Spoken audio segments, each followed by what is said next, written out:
ओम श्री गुरु सत्ताय नमः। सभी को प्रणाम। जैसा कि पूज्य गुरुदेव पहले बता चुके हैं कि ब्रह्म से शक्ति की उत्पत्ति हुई और वह शक्ति दो विभागों में बटी, एक संकल्पमयी गायत्री, दूसरी परमाणुमयी सावित्री। संकल्पमयी गायत्री का उपयोग आत्मिक शक्तियों को बढ़ाने एवं दैवी सानिध्य प्राप्त करने में होता है। आत्मिक गुणों और विशेषताओं के बढ़ने के कारण साधक को सांसारिक कठिनाइयां पार करना, स्वल्प साधन में भी सुखी रहना एवं सुखकर स्थिति को उपलब्ध करना सहज होता है। यह योग विज्ञान है। इसे दक्षिण मार्ग भी कहते हैं। ये सत प्रधान होने से हानि रहित एवं व्यक्ति तथा समाज के लिए सब प्रकार हितकर है। शक्ति की दूसरी श्रेणी परमाणुमय सावित्री है। इसे स्थूल प्रकृति, पंचभूत, भौतिक सृष्टि आदि नामों से भी पुकारते हैं। इसमें प्रकृति के परमाणुओं के आकर्षण विकर्षण से संसार में नाना प्रकार के पदार्थों की उत्पत्ति, वृद्धि और समाप्ति होती रहती है। इन परमाणुओं की स्वाभाविक साधारण क्रिया में हेरफेर करके अपने लिए अधिक उपयोगी बना लेने की क्रिया का नाम विज्ञान है। यह विज्ञान दो भागों में विभक्त है। एक वह जो यंत्रों द्वारा प्रकृति के परमाणुओं को अपने लिए उपयोगी बनाता है। रेल, तार, टेलीफोन, रेडियो, हवाई जहाज, टेलीविजन, विद्युत शक्ति आदि अनेकों वैज्ञानिक यंत्र आविष्कृत हुए हैं और होने वाले हैं। यह यंत्र विज्ञान है। दूसरा है तंत्र विज्ञान, जिसमें यंत्रों के स्थान पर मानव अंतराल में रहने वाली विद्युत शक्ति को कुछ ऐसी विशेषता से संपन्न बनाया जाता है जिससे प्रकृति के सूक्ष्म परमाणु उसी स्थिति में परिणत हो जाते हैं जिसमें कि मनुष्य चाहता है। पदार्थों की रचना, परिवर्तन और विनाश का बड़ा भारी काम बिना किन्हीं यंत्रों की सहायता के तंत्र विज्ञान द्वारा हो सकता है। विज्ञान के इस तंत्र भाग को सावित्री विद्या, तंत्र साधना, वाम मार्ग आदि नामों से पुकारते हैं। तंत्र विद्या एक स्वतंत्र विद्या है। यहाँ उसके आधार और कार्य की बात नहीं की जा सकती। यहाँ पे सिर्फ परम पूज्य गुरुदेव हमें तंत्र के विज्ञान के बारे में थोड़ा सा परिचय ही देते हैं। प्राचीन काल में भारत के विज्ञानाचार्य अनेक प्रयोजनों के लिए इसी मार्ग का अवलंबन करते थे, इसको चुनते थे। प्राचीन इतिहास में ऐसी अनेक साक्ष्यां मिलती हैं जिनसे प्रकट होता है कि उस समय बिना यंत्रों के भी ऐसे अद्भुत कार्य होते थे जैसे आज यंत्रों से भी संभव नहीं हो पाते। युद्धों में आज अनेक प्रकार के बहुमूल्य वैज्ञानिक अस्त्र शस्त्र प्रयुक्त होते हैं, पर प्राचीन काल में जैसे वरुणास्त्र जो जल की भारी वर्षा कर दे, आग्नेयास्त्र जो भयंकर अग्नि ज्वाला का दावानल प्रकट कर दे, सम्मोहनास्त्र जो लोगों को संज्ञा शून्य बना दे, नागपाश जो लकवे की तरह जकड़ दे, आज कहाँ है। इसी प्रकार इंजन, भाप, पेट्रोल के बिना आकाश में, भूमि पर और जल में चलने वाले रथ आज कहाँ है। मारीच की तरह मनुष्य से पशु बन जाना, सुरसा की तरह बहुत बड़ा शरीर बना लेना, हनुमान की तरह मच्छर के समान अति लघु रूप धारण करना, समुद्र लांघना, पर्वत उठाना, नल की भांति पानी पर तैरने वाले पत्थरों का पुल बनाना, रावण अहिरावण की भांति बिना रेडियो के अमेरिका और लंका के बीच वार्तालाप होना, अदृश्य हो जाना आदि अनेकों ऐसे अद्भुत कार्य थे जो आज यंत्रों से भी नहीं हो पाते, पर एक समय बिना किसी यंत्र की सहायता के केवल आत्मशक्ति व तांत्रिक उपयोग से सुगमता पूर्वक हो जाते थे।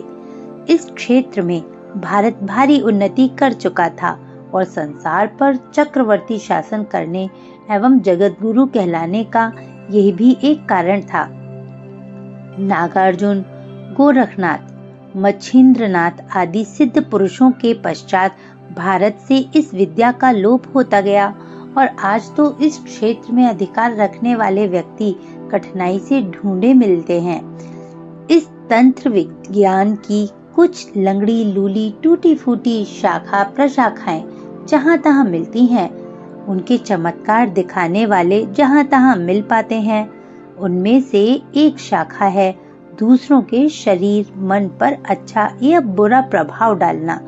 जो इसे कर सकते हैं वे यदि अभिचार करें तो स्वस्थ आदमी को रोगी बना सकते हैं, किसी भयंकर प्राण घातक पीड़ा वेदना या बीमारी में अटका सकते हैं, उस पर प्राण घातक सूक्ष्म प्रहार कर सकते हैं, किसी की बुद्धि को फेर सकते हैं, उसे पागल उन्मत्त विक्षिप्त मंद बुद्धि या उल्टा सोचने वाला कर सकते हैं।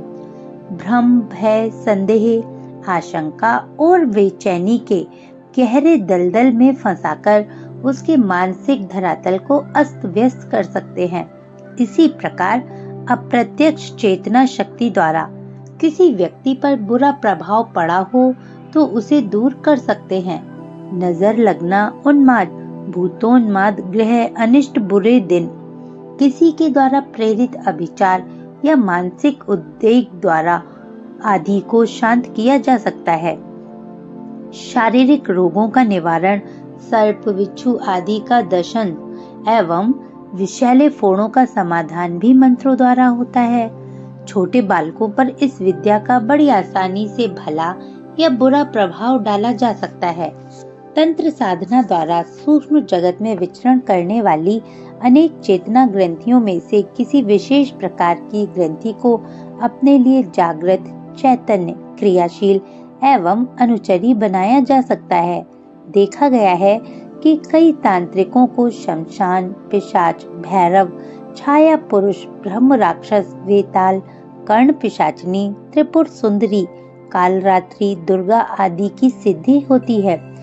जैसे कोई सेवक प्रत्यक्ष शरीर से किसी के यहाँ नौकर रहता है और मालिक की आज्ञा अनुसार काम करता है, वैसे ही ये शक्तियाँ अप्रत्यक्ष रूप से उस तंत्र सिद्ध पुरुष के वश में होकर सदा उसके समीप उपस्थित रहती हैं और जो आज्ञा दी जाती है उसको वे अपनी सामर्थ्यानुसार पूरा भी करती हैं।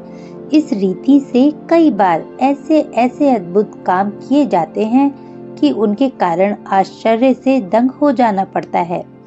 होता ये है कि अदृश्य लोक की चेतना ग्रंथियां सदा विचरण करती रहती हैं। तांत्रिक साधना विद्वानों द्वारा अपने योग्य ग्रंथियों को पकड़कर उनमें प्राण डाला जाता है। जब वे प्राणवान हो जाती हैं, तब उनका सीधा आक्रमण साधक पर होता है। यदि साधक अपनी आत्मिक बलिष्ठता द्वारा उस आक्रमण को सह गया, उससे परास्त न हुआ, तो प्रतिहत होकर वह ग्रंथि उसके वशवर्ती हो जाती है और 24 घंटे के साथी आज्ञाकारी सेवक की तरह काम करती है। ऐसी साधनाएं बड़े खतरे से भरी हुई होती हैं। निर्जन, शमशान आदि भयंकर प्रदेशों में ऐसी रोमांचकारी विधि व्यवस्था का प्रयोग करना पड़ता है जिससे साधारण मनुष्य का कलेजा दहल जाता है। उस समय ऐसे ऐसे घोर अनुभव होते हैं जिनसे डर जाने, बीमार पड़ जाने, पागल हो जाने या मृत्यु के मुख में चले जाने की आशंका रहती है। ऐसी साधनाएं हर कोई नहीं कर सकता। कर भी ले तो सिद्धि मिलने पर उन अदृश्य शक्तियों का साथ रखने की कष्ट साध्य शर्तें होती हैं। अगर वो शक्तियां साथ में रहती हैं तो उनकी जो शर्तें होती हैं वो बड़ी ही कष्टप्रद होती हैं। उन्हें वो साधक पालन नहीं कर सकता। यही कारण है कि इस मार्ग पर चलने का कोई विरले ही साहस करते हैं। उनमें से कोई विरले ही सफल होते हैं और जो सफल होते हैं उनमें से कोई विरले ही अंत काल तक उनसे समुचित लाभ उठा सकते हैं। यहाँ तंत्र साधना की किन्हीं विधियों को बताने का गुरुदेव का कोई इरादा नहीं है, क्योंकि उन गुप्त रहस्यों को जन साधारण के लिए प्रकाशित कर देने का अर्थ बालकों की क्रीड़ा स्थल में बारूद बिखेर देने जैसा है। गुरुदेव उन शक्तियों को उजागर नहीं करना चाहते। वो सिर्फ एक परिचय दे रहे हैं कि गायत्री तंत्र क्या है, और हमें इसके बारे में थोड़ा बहुत परिचय मिलता है, लेकिन हमें ये साधना किसी गायत्री साधक के अंडर ही करनी चाहिए, जिनमें वे बेचारे, यानी जो अगर सिद्ध कर लेते हैं या करना चाहते हैं इन तंत्र को, तो वे बेचारे क्रीड़ा कौतुक करने के उपलक्ष्य में सर्वनाश का उपहार प्राप्त करते हैं। यानी उन्हें इतना भी नहीं पता होता कि हम इन शक्तियों का प्रयोग किस प्रकार करें, कहीं ये हमारे लिए ही तो गलत नहीं हो जाएगी। ये परंपरा तो अधिकार और अधिकारी के आधार पर एक दूसरे को सिखाने की रही है।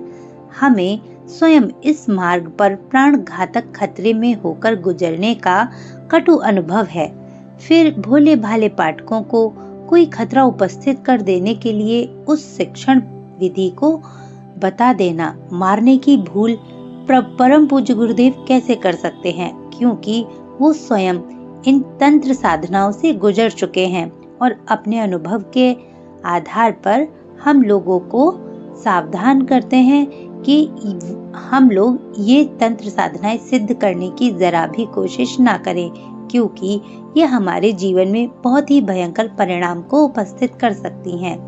यहाँ गुरुदेव का इरादा तो केवल इतना बताने का है कि प्रकृति की परमाणुमय शक्ति पर भी आत्मिक विद्युत द्वारा भूतकाल में अधिकार प्राप्त किया जा चुका है और आगे भी प्राप्त किया जा सकता है।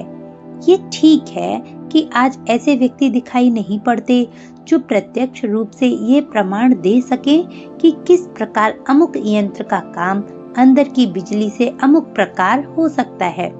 ये विद्या विगत 2000 वर्षों से धीरे धीरे विलुप्त होती चली गई है और अब तो इस विद्या के ज्ञाता ढूंढे नहीं मिलते।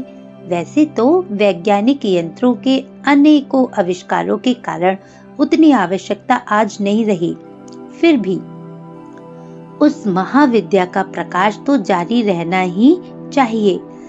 यह आज के तांत्रिकों का कर्तव्य है कि इस लुप्त प्राय सावित्री विद्या को अथक परिश्रम द्वारा पुनर्जीवित करके भारतीय विज्ञान की महत्ता संसार के सामने प्रतिष्ठित करें।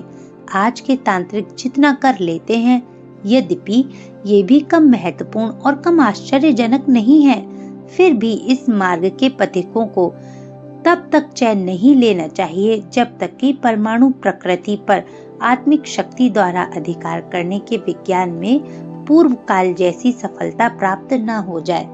वर्तमान काल में तंत्र का जितना अंश प्रचलित, ज्ञात एवं क्रियान्वित है, उसको परम पूज्य गुरुदेव ऊपर बता चुके हैं। मनुष्यों पर अदृश्य प्रकार से भला या बुरा प्रभाव डालना आज के तंत्र विज्ञान की मर्यादा है।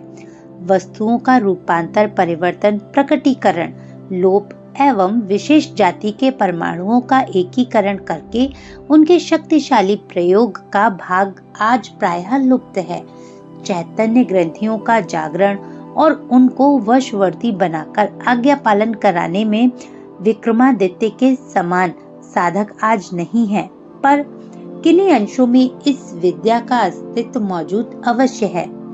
साथ ही इस संबंध में परम पूज्य गुरुदेव एक बात और स्पष्ट कर देना चाहते हैं कि इस समय तंत्र के नाम पर सर्वसाधारण को बहकावे वाले या ठगने वाले लोगों की बहुतायत हो गई है। ऐसे लोग धन के लालच से या पारस्परिक राग द्वेष के कारण अन्य व्यक्तियों को हानि पहुंचाने की चेष्टा किया करते हैं। उनके प्रयत्न कहाँ तक सफल होते हैं अथवा उनके कथन में कहाँ तक सच्चाई होती है, ये तो दूसरी बात है, पर इतना अवश्य है कि ऐसे लोगों के कार्यों के परिणाम स्वरूप इस विद्या की बदनामी होती है और इसे लोग श्रेष्ठ जनों के अनुपयुक्त समझने लगते हैं। यह अवस्था सर्वथा अवांछनीय है और जो लोग ऐसा कुकृत्य करते हैं वे निसंदेह दंड के भागी हैं। तंत्र शास्त्र में अनेक मंत्र हैं, पर उन सब मंत्रों का कार्य गायत्री से भी हो सकता है। गायत्री की संकल्प शक्ति की साधना यहाँ विस्तार बता चुके हैं, क्योंकि वह सर्वहितकारी, सुलभ और सर्व मंगलमयी है। इसके लिए आप हमारे पुराने वीडियोस देख सकते हैं, जिसमें गायत्री की सर्व सुलभ साधनाएं दी गई हैं और विशेषतया स्त्रियों को कितने अच्छे से गायत्री साधना करनी चाहिए, ये परम पूज्य गुरुदेव पहले बता चुके हैं, जो आप हमारे पुराने वीडियोस को देख सकते हैं। परमाणुमयी तंत्र प्रधान वाम मार्गी सावित्री विद्या का विषय गोपनीय है। इसका परिचय यहाँ इन पंक्तियों में परम पूज्य गुरुदेव ने कर दिया है। इस संबंध में गुप्त बातों पर प्रकाश डालना और तत्व संबंधी साधनाएं प्रकाशित करना जन साधारण के हित में अनुपयुक्त है।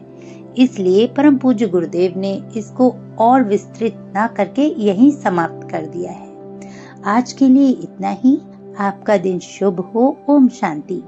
आप अपना बहुत बहुत ख्याल रखिएगा। ओम शांति।